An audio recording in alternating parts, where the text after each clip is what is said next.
Have you ever heard someone die over the phone? Not just hear them scream or gasp, but actually hear the moment their voice breaks and never comes back. Because I have. And I still hear her. Every time I close my eyes, every time I forget to leave the radio on at night. She wasn't just a caller, she became a presence in my life that never left. I was a 911 dispatcher for 12 years. I've talked people through strokes, heart attacks, car wrecks, break-ins. I've heard desperation, rage, confusion. But nothing ever came close to that night. The night I answered what seemed like a routine domestic call and listened helplessly as a woman died on the other end. Alone, terrified, whispering my name. This isn't a ghost story. At least I didn't think it was. Not at first, but what happened after? What kept happening? That's what really destroyed me. You think you're safe behind a desk with a headset, that your job is to be the calm in the chaos. But some calls don't end when the line goes dead. Some voices don't leave when the shift ends. And if you're still listening by the end of this story, maybe you'll hear her too. I used to be proud of what I did. I mean, it's not glamorous, sitting in a dimly lit room for 12-hour stretches, talking into a headset, typing non-stop, but I believed it mattered. I was the invisible thread holding lives together in their most fragile moments. My name's Marlene. I worked night shift dispatch for Polk County, Northern Oregon. Small town stuff mostly.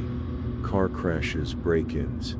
The occasional drunk stumbling through someone's backyard thinking it's his own. But when the real calls came, when someone whispered he's got a knife, or screamed my baby's not breathing, you had to become everything. Calm, sharp, fast. The dispatch center was a low-slung brick building near the courthouse. Always smelled faintly like burnt coffee and old carpet. The lights overhead buzzed faintly, a background hum you stopped noticing after the first few weeks. We sat in a horseshoe of consoles, each with 3 monitors stacked up like surveillance screens. It was never silent. There were always radios crackling, phones ringing, keys clacking. You lived in that sound. My console was B4. Same spot every night, right under the air vent that blasted cold year-round. I brought a little space heater, wore fingerless gloves, kept a photo of my daughter taped just below the main screen. That's what kept me grounded. My little girl asleep at home while I talked strangers through the worst moments of their lives. We had our routines. Between the real emergencies, you did paperwork, monitored patrol units, ran plates. It could be boring, then terrifying, then boring again. You got used to it. You had to. If you let the adrenaline stay too long, it'd eat you alive. But that night, her night, it was unusually quiet. One of those still, starless evenings, where everything feels like it's holding its breath. No background chatter, no weather advisories, just quiet, too quiet. And that's when the line lit up. Line 2, unknown number, no address attached, just a faint pulse in the headset. I clicked in. 911, what's your emergency? No answer, just breathing. Shallow, quick. I leaned forward, my voice steady. Hello? Can you hear me? And then she whispered, please don't let him find me. Her voice was like broken glass dragged across pavement, and I knew right then, this wasn't gonna be another routine call. At first, I thought it was another domestic disturbance, standard stuff. Sadly, we got those all the time. A scared woman whispering into the phone, hiding in a closet or locked bathroom while her partner raged in the background. My job in those moments was clear. Keep her calm. Get the address. Get officers there fast. Can you tell me your name? Then she whispered, I think I'm dying. Now that's not something you hear often. Not like that, not so certain. People cry, scream, beg, but she sounded resolved, like she already knew no one was coming in time. I pushed through it. Stay with me. I need you to look around. Any signs, street names, a window. Nothing. I heard her breathing shift, ragged, wet. Then something that didn't fit the script. A click, like a door slowly unlatching, followed by footsteps. Soft, slow, deliberate. I whispered into my mic like I was right there with her. "Stay hidden, help is on the way." She didn't respond, but the breathing stopped. I didn't even hear her exhale. For a moment, the headset went completely silent. That's the thing about this job, you're trained to handle the worst. And you think you're doing everything right. You follow the script, you check every box. But sometimes everything feels too neat, too familiar. And that breeds a dangerous kind of calm. I thought I had time. I thought we'd find her. I thought, like so many other nights, I'd be able to file it under domestic call resolved. But this time, I didn't get the name. I didn't get the address. All I got was a sound I still can't explain. After the call ended, the line just cut out. No scream, no struggle, just static, and then nothing.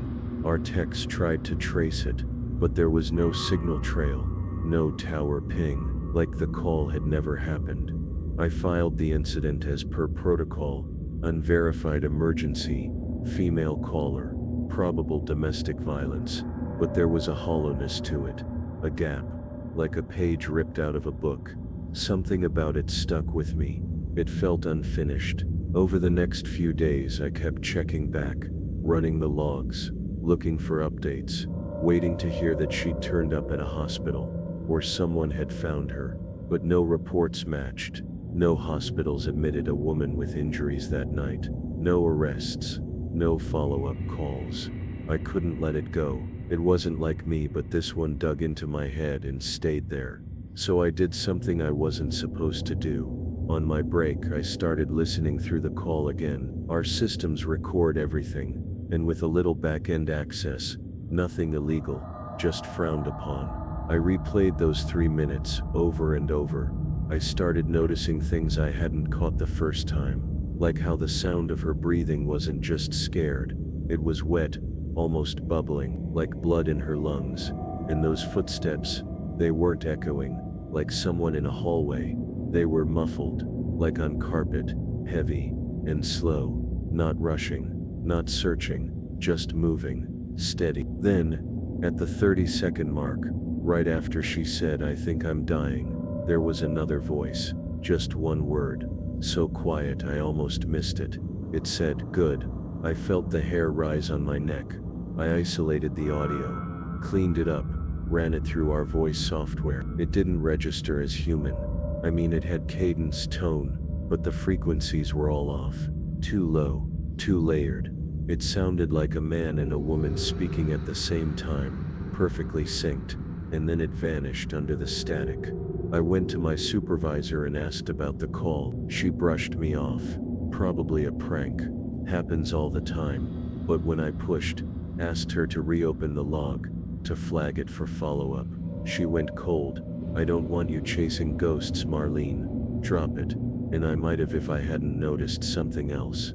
A file tucked deep in the archive, misfiled under a different date.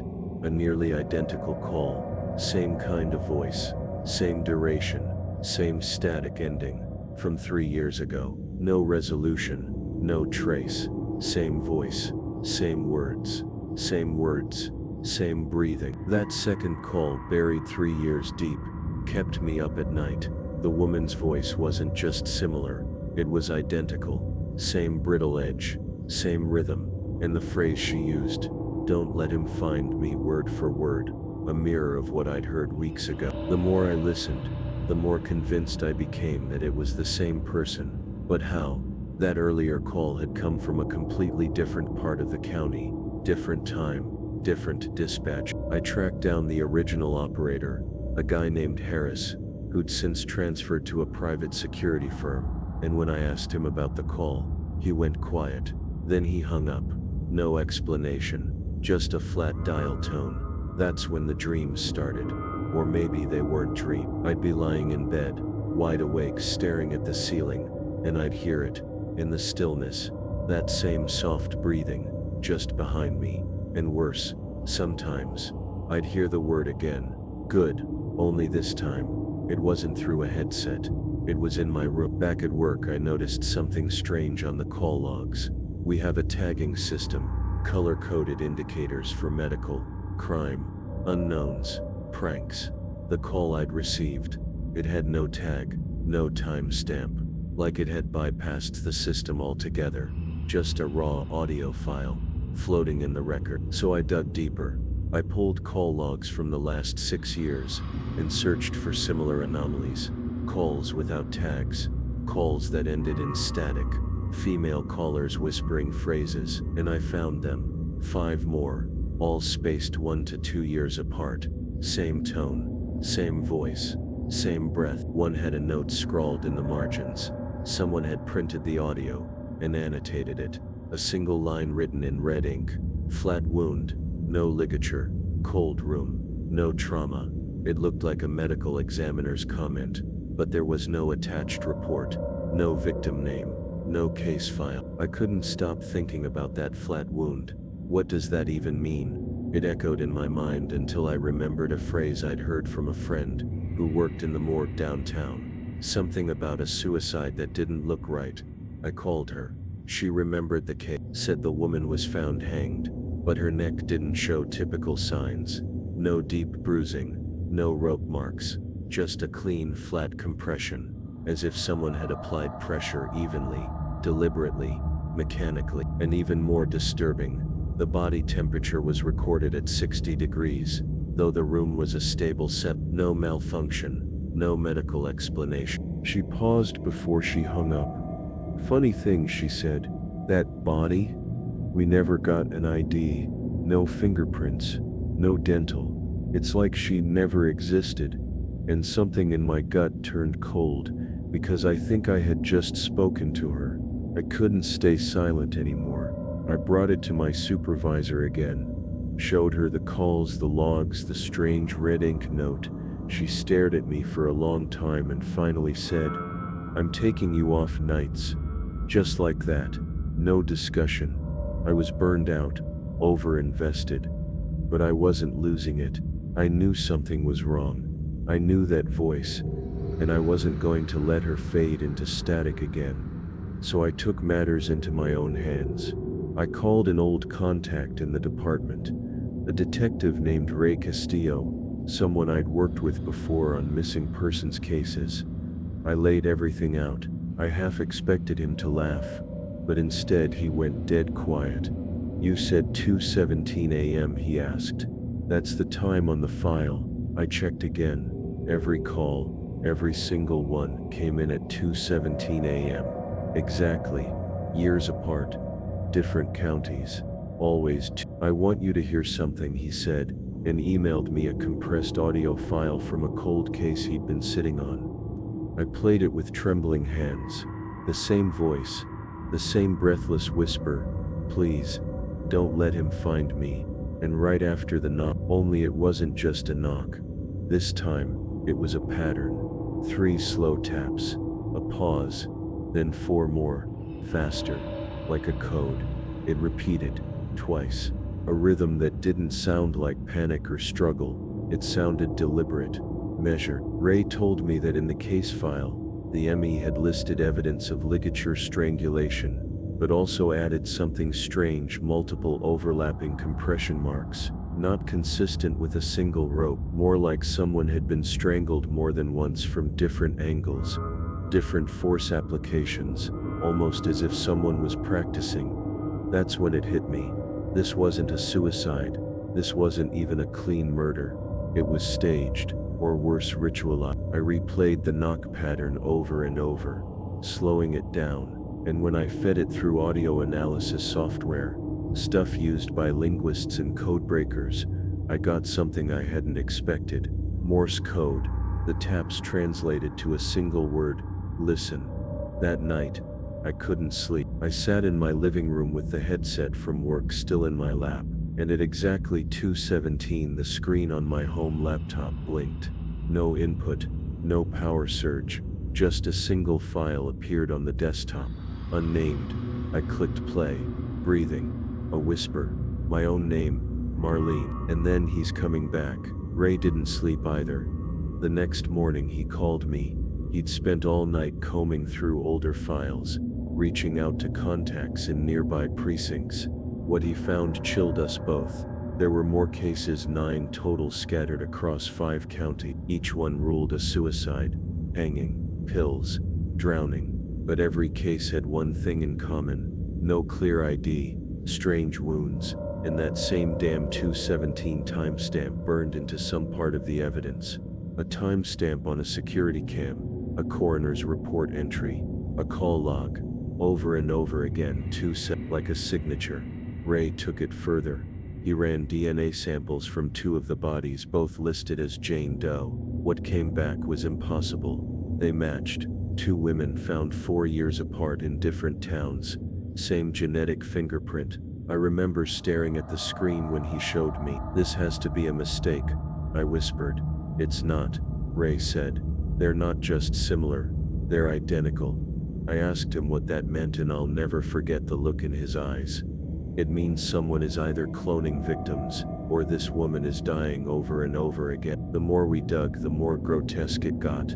In every autopsy, the bruising pattern changed, slightly wider, more shallow, sometimes higher up on the neck, sometimes just under the chin. The skin never tore, never showed typical trauma. It was as if the force was distributed, like someone had used a device, had done it so many times they'd perfected the pressure.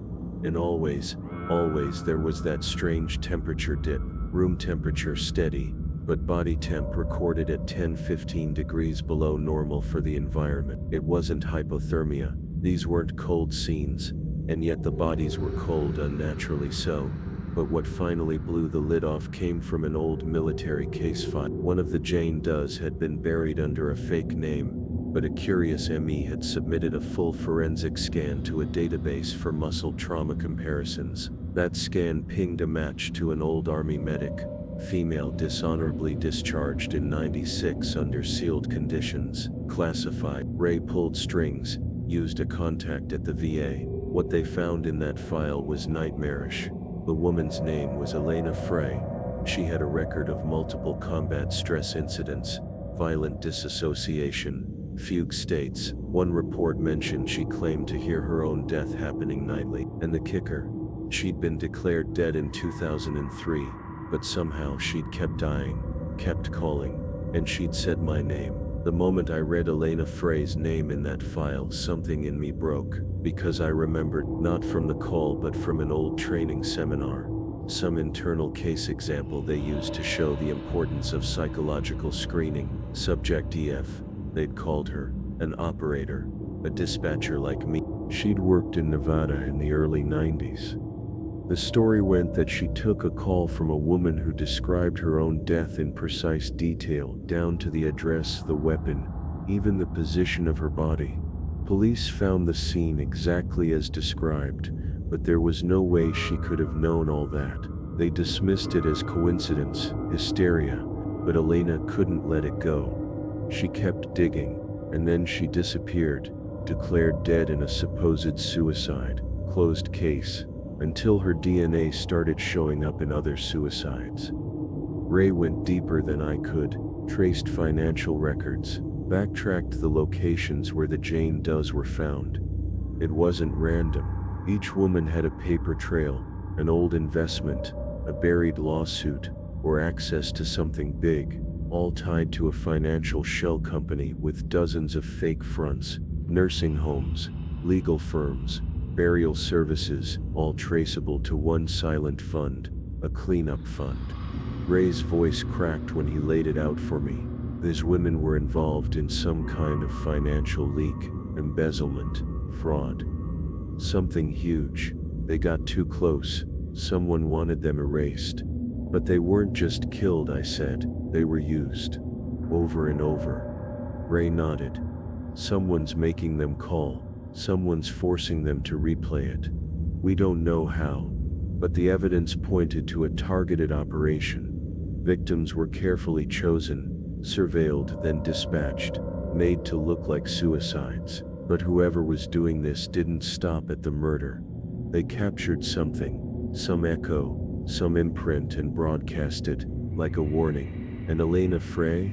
She was the first, maybe the only one who ever saw the full picture, and she died screaming into a headset, just like I almost did. After that, I couldn't go back to being just a dispatcher. Not really. Every call became a potential echo. Every silence felt loaded, like the breath before a scream. I started double-checking every suicide report that came through. If something didn't sit right, a neck wound too clean, a temp that didn't match, a time of death logged at 2:17, I flagged it. At first I did it quietly. No one wanted to believe me. Some thought I was grieving. Others assumed I was just burned out, but I didn't care. I knew what I was hearing. I pulled 3 cases in the first month alone. One was ruled a pill overdose, but the tox report didn't match the stomach contents. Another was a man found hanging from a ceiling fan, but the autopsy showed no cervical damage. The third, she drowned, but the body had no water in the lungs, not a drop.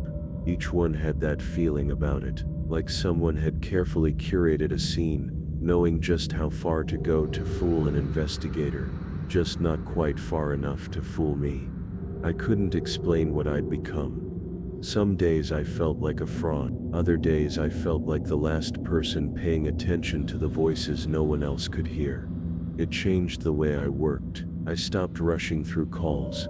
I started listening not just to what they were saying, but how.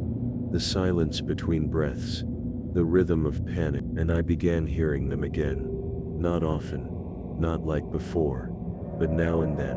Just past midnight, a call would come through with static. Around the edges, a name I'd never spoken would fall out of a whisper, or I'd hear footsteps in the background, soft, carpeted, never heard. Sometimes the line would go dead before I even said 911. But the worst were the ones I didn't notice until later. Calls I never took, logs I never opened, just audio files left hanging in the system untouched, unclaimed. I'd play them in the dark, headset on, screen dim, and more than once, I swear I heard my own voice in the background, whispering something I don't remember saying. Some nights now I don't sleep at all. I sit in my living room with the old dispatch headset on, not plugged into anything, just the weight of it, the ritual of it, like I'm waiting for her to come back, like I owe her that. You might think this is just trauma, stress, maybe it is. But I've seen patterns where others saw noise. I've heard the truth slip between frequencies. There's something in the silence, something that wants to be heard, and not just by me. One night, about a month ago, I woke up to static, coming from my laptop. I hadn't left anything open, no browser, no files, but the speakers were crackling like a radio just out of range. I sat there staring at the screen, and faintly, so faint, I had to lean in close. I heard the knock again. 3 slow, 4 quick. Listen. And then a whisper, not her voice this time. A man's. She found me. That's what haunts me now. Not her death. Not even the voice. It's the possibility that someone else heard it. Someone else understood. And they're still out there making sure no one talks. No one digs. But I did dig. I listened. I still do. I think that's why I'm still alive, because every time I play one of those files, every time I catch that static on the line, I speak back. I say her name, if I can remember it. I repeat what she said, and I listen. Maybe it's crazy, maybe it's nothing, but if the dead really do speak, maybe all they're waiting for is someone to not hang up. So I'm asking you now, when the static starts, when you hear the knock, will you listen? Because if it's true, if she's still out there, then she's not alone anymore. And neither are we. I haven't worked a dispatch console in over a year. I resigned quietly. No exit interview. No fuss. I told them I needed time. Truth is, I just couldn't sit behind that glass wall anymore, pretending I wasn't listening for her. For the whisper. For the knock. I moved out of the city. Small town now. Slower pace. I keep a radio scanner running low in the background, like white noise, just in case. And I still have a drawer full of printed call logs, Old case files, notes scribbled at 3 a.m. with shaking hands. Sometimes late at night I dream I'm back in the chair. The call comes in, but this time, I don't say anything. I just listen, and she speaks, calmly, like we've always known each other. It's not over, Marlene. She says it like a promise, like a warning, and then I wake up. You might not believe any of this. Maybe you'll shrug it off. Shut this video. Scroll on. That's fine. I didn't believe it either. Not at first. Not until the patterns became impossible to ignore. Not until I realized we weren't just hearing the dead. We were invited to hear them. They want us to. And maybe that's the most terrifying thing of all. Not the murders. Not the conspiracy. But the simple, awful idea that death doesn't always mean silence. So now I listen. Every night. Just in case. For her. For whoever's next. For whatever this. And if you hear it too. If the static creeps in and you think you hear your name whispered back to you in the dark, don't run. Don't turn off the radio. Just listen. Because someone did this to her. And someone's still doing it. And if that voice finds you, don't be afraid. You're not alone. You've got me. I'm still listening. And I always will.